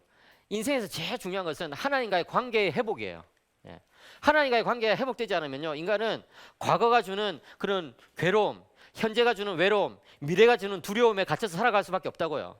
그런데 하나님과의 관계가 회복되면요 과거의 괴로움이 더 이상 괴롭지 않아요. 내가 옛날에 실패했어도 하나님과의 관계가 회복됐기 때문에 이제 다시 시작할 수 있거든요. 더 이상 외롭지가 않아요. 왜? 하나님 동행하시니까. 더 이상 미래가 두렵지가 않아요. 왜? 하나님께서 나를 지켜주시니까. 예. 그게 하나님과의 화평이죠. 그 하나님과의 화평을 우리는 누리고 있다고 로마서 5장 1절에서 말하고 있어요. 그래서 이제 두 번째로 은혜에 들어감을 얻었다라고 이야기하고 있어요. 여러분 이 은혜에 들어감을 얻었다 이거는 뭐냐면은 이제 구원을 얻었다 이 소리가 아니에요. 구원을 얻었다는 것은 5장 1절에 나왔거든요. 벌써 5장 2절에 이 은혜로 들어가면 얻었다는 것은 매일매일 은혜를 경험할 수 있다 이 소리예요. 예, 매일매일 은혜를 경험할 수 있다. 예, 저희 집 애를 이야기를 좀 해서 그렇지만 저희 집 애가 한때 막 학교를 굉장히 가기 싫어하는 때가 있었어요. 이제 사춘기가 온 거죠.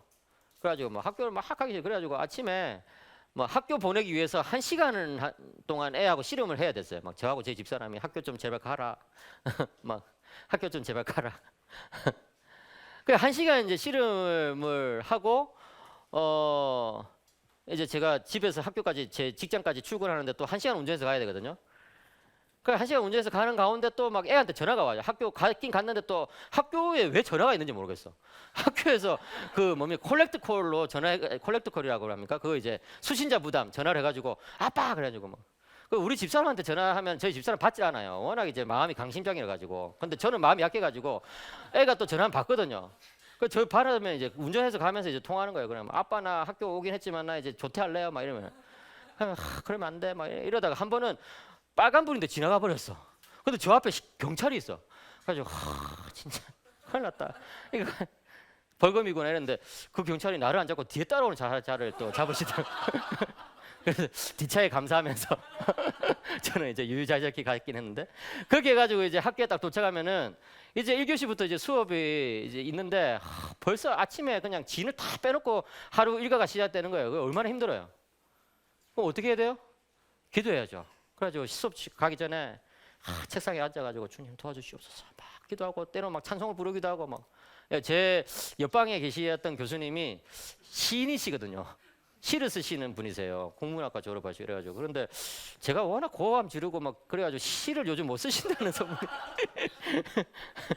근데 감사하게도 그분이 이제 작년인가 은퇴하시고 이제 새로 교수님 오셔가지고 이제 뭐 더 뭐 고함 지를 수 있게 됐는데 어쨌든 그게 뭐냐면은 은혜로 들어가는 작업인 거예요.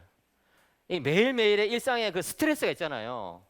진짜 여러분 이 살아가면서 겪는 이런 힘든 것들이 늘 우리를 괴롭히거든요. 가정에서나 직장에서나 또는 인간관계에서나 뭐 그런 거 시어머니와의 관계 속에서나 또는 며느리와의 관계 속에서나 뭐 있죠 그런 게 항상. 그런데 그런 것을 이제 은혜의 입장권을 쓰면서 은혜의 세계에 들어가는 거예요. 그러니까 1절에서는 하나님의 관계가 근원적으로 바뀐 거라고 한다면 2절에서는 그 하나님과의 관계가 바뀐 것을 누리는 거죠. 매일매일. 어떻게? 기도를 통해서, 찬송을 통해서, 말씀 묵상을 통해서, 또 예배를 통해서, 성도와의 교제를 통해서 누리는 거예요. 그래서 이 은혜의 들어감을 이제 우리가 기억해야 돼요. 은혜 입장권을 계속해서 써야 돼요. 여러분 손에는 은혜 입장권이 수북히 지어져 있단 말이에요. 그런데 사도 바울은 그거보다 더 한 걸음 더 나가요. 그 뭐냐면 말도 안 되는 환란이 찾아온다는 거거든요. 고통이 찾아온다는 거예요. 이거는 일상적인 스트레스를 넘어선 굉장히 힘든 그런 어떤 환난의 상황이에요. 그런데 사도 바울은 뭐라 말하냐면 환난도 이겨낼 수 있다. 그게 신자들이 받는 현세적인 축복이라는 거예요. 어떻게 환란을 즐거워할 수 있느냐? 여기 사도 바울이 우리는 환란 중에도 즐거워한다 이렇게 말하는데 그것을 좀 더 이제 그 헬라 어법에 맞게 해석하면 우리는 환란을 즐거워한다 이 소리예요. 그럼 어떻게 환란을 즐거워해요? 사람들이 고통 어떻게 즐거워해요? 환란을 선순환을 경험하기 때문에 그런 거죠. 여러분 환란의 악순환은 이거예요. 고통이 찾아오면요 불평해요. 이게 막 다 왜 이래? 왜 나한테만 이런 게 생겨? 그래서 원망해. 이게 다 우리 오빠 때문이야. 뭐. 그 다음에 이제 절망하죠. 뭐요? 나는 내 인생 이제 망가졌어. 이제 끝장이야. 내 인생 이제 더 이상 뭐 아무것도 못해. 난 글러 먹었어. 이게 이제 환란의 악순환이라고요. 근데 환란의 선순환 뭐예요? 한번 읽어보겠습니다. 시작. 환란은 인내를, 인내는 연단을, 연단은 소망을 이룬 줄 알미로다. 이거예요. 그러니까 환란이 오면요 참아요. 인내요. 왜 인내할까요? 답은 한 가지뿐이에요. 이 환란도 주님 손에 있기 때문에 그런 거예요. 하나님께서 이 모든 상황을 다스리고 있다는 믿음 때문에 환란이 왔을 때도 참아요. 하나님의 선하신 뜻이 있겠거니 하면서 참아요. 그런데 그렇게 인내를 하면은 이제 연단이 생겨요. 연단은 뭐냐면은 신앙적인 인격을 말하는 거예요. 그러니까 여러분 교회 생활을 하다 보면 굉장히 보기만 해도 막 은혜가 되는 그런 분들이 계시거든요. 막 와 저분은 진짜 얼굴에 그냥 은혜가 가득하네. 그분들 왜 그럴까요? 뭐 기도를 많이 해서 그런 것일 수도 있고 뭐 성경 많이 읽어서 그런 것일 수도 있지만 제가 이야기해 보면요 대체로 삶의 그런 환란을 믿음으로 견뎌내신 분들이 확실히 그 표정이 참 은혜가 넘치더라고요. 왜 그래요? 예수 그리스도의 능력을 경험했기 때문에 이제 일상적으로 늘 기쁨이 넘치는 거죠. 정말 하나님은 정말 너무나 감사하다 이러면서 그것이 연단이에요. 연단은 신앙적인 성격, 성품을 연단이라고 불러요. 아시겠죠? 연단, 신앙적인 성품. 그 다음에 그게 연단이 있는 사람은 뭘 이룬다? 소망을 이룬다. 여기서 소망을 이룬다는 것은요. 이제 내가 분명히 천국 간다 이 소리예요. 내가 하나님 나라에 그러니까 완성된 천국에 들어간다. 그죠? 분명히 구원받는다. 이런 소망도 되지만 또 한 가지는 뭐냐면은 내가 이 소망을 전달할 수 있게 된다. 어디 가든지 소망을 이루어 줄 수 있는 그런 사람이 된다. 그러니까 여러분 환란을 많이 겪은 사람이 찾아와가지고 위로하거나 격려하면요 굉장히 은혜가 되잖아요. 그 왜 그래요? 그 사람의 삶을 보면은 이게 뭔가 이렇게 소망이 생기거든요. 저분도 그런 어려움을 견뎌냈다면 나도 견뎌낼 수 있을 거다. 이런 어떤 그 소망이 전달된다고요. 그러니까 소망의 전달자로서 살아가게 된다. 제가 여러분 좀 이야기를 좀 뭐 하나 나누고 싶은 게 있는데 그래도 되겠습니까? 제가 교수지만 그래도 계속 목회도 뭐 좀 하고 이래가지고 너무 딱딱한 강의만 하는 것을 그렇게 좋아하진 않아요. 그래서 제 삶의 이야기도 나누고 이렇게 하는데 그냥 양해하시고 들으시기 바랍니다. 예. 제가 미국 가가지고 이 부분을 가지고 설교를 한 적이 있어요. 설교 마쳤는데 어떤 남학생이 딱 와가지고 딱 이렇게 서더니만 목사님 설교 들으니까 짜증납니다 이러더라고요. 역시 그 미국에 사는 우리 2세들은 굉장히 솔직해요. 그냥 나 화났어 이 소리예요. 그래서 저는 이때까지 설교하고 나서 뭐 설교가 어렵다든지 설교가 길었다든지 이런 불평은 있었어도 짜증난다는 이야기는 처음부터 그래가지고 제가 왜 그러세요? 그랬더니 어쨌든 짜증 많이 났어요 이번 설교에 막 이런 거예요. 근데 보니까 몸이 엄청 좋아. 예, 이게 몸이 좋은 형제들은 이게 뭐 쫄티로 입잖아요. 뭐 보여줄 근육이 있으니까. 저는 절대 쫄티 안 입거든요. 배밖에 없으니까, 배자밖에 없으니까. 근데 막 쫄티를. 근데 이 친구는 쫄티에 쫄바지까지 입었어. 그냥 진짜 머리 끝부터 발끝까지 그냥 아마도 발가락도 근육으로 돼 있을 거야. 그래가지고 이제 뭐 미안합니다. 다음부터 잘할게요. 이렇게 하고 이제 보낸 다음에. 그 교회 이제 그 담당 목사님하고 이제 저하고 제 친해요. 뭐 그래가지고 이제 물었죠. 야, 제 이제 나이가 저보다 어려. 그래가지고 후배라서 야, 어떤 애가 와가지고 나한테 뭐 짜증 난다고 그러더라고요. 누군데요? 그랬더니 아, 이름이 뭐 제이슨인가 뭐 그렇던데. 그래. 아 그래. 아 형님 그냥 신경 안 쓰셔도 됩니다. 그래 원래 좀 이상한 애요. 그냥 넘어가셔도 됩니다. 이래는 뭔데? 아 이야기하기 좀 그런데. 아 뭔데 좀 이야기 좀 해봐. 그랬더니. 아, 그 애가 어릴 때부터 굉장히 힘든 삶을 살았는데 하면서 이야기를 하는데 글쎄 어머니가 창녀라는 거예요. 와, 제가 진짜 충격받았죠. 엄마가 몸을 파는 여성이라는 거예요. 미국에서. 그러니까 이제 이 서교가 이제 진짜 화딱지리 나게 생겼어요. 그러니까 뭐냐면은 환란은 인내는 연단을 소망을 이루는다. 그러니까 이 일은 자기는 이해가 안 되는 거야. 뭐 내가 뭐 소망의 전달자가 되도록 하기 위해서 뭐 나한테 그런 환란을 준 거야? 그런 하나님은 더 싫어 그냥. 예? 이렇게 된 거죠. 그러니까 그 애가 어릴 때 이제 엄마가 낳긴 낳았지만 자기가 키울 수 없으니까 이 애를 이제 삼촌 댁에 맡겼는데 이 삼촌 댁에서 구박을 엄청 많이 이제 받은 거죠. 그리고 특별히 이제 뭡니까? 그 사촌 형들이 야 이 호로 자식아 뭐 너는 아빠가 몇 명이냐 이러면서 막 엄청 괴롭힌 거예요. 그런데 이 애가 이제 그게 어릴 때부터 상처가 돼가지고 계속 이제 막 운동하고 이래가지고 몸을 만든 다음에 언젠가는 내 이 형 둘을 이제 복수를 해버려야 되겠다.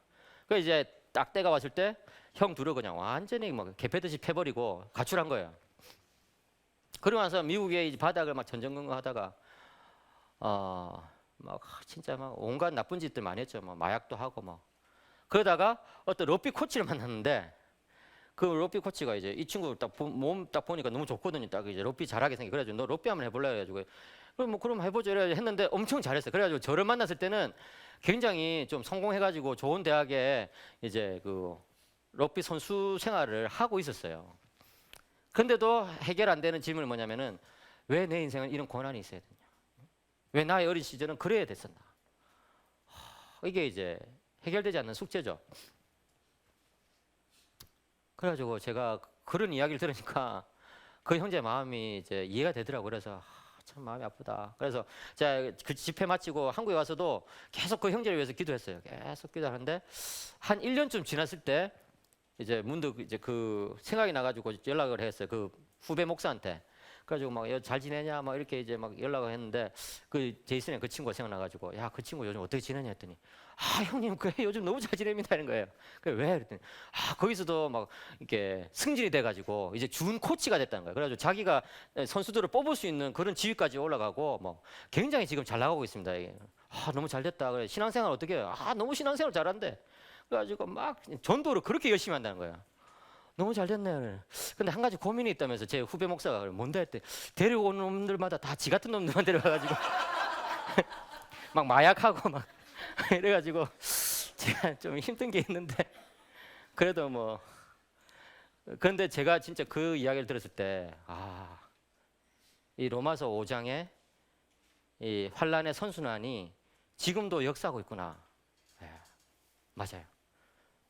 환란이 찾아와요. 우리 인생에는요 진짜 말도 안 되는 고난이 있다고요. 그런데 그 고난 가운데 인내하면 연단을 받아요. 그리고 하나님의 쓰임을 받아요. 모든 하나님의 백성들은요. 그렇게 연단의 과정을 거친 다음에 쓰임을 받아요. 왜? 연단의 과정이 없으면 중간에 도망쳐 버리거든요. 여러분 신앙생활은요 쉬운 게 아니에요 절대. 반드시 이게 뭡니까 손해 보는 게 있다고요. 예? 어려움이 있다고요. 그런데 연단을 받은 사람은 그 어려움을 이겨내 버려요 그냥.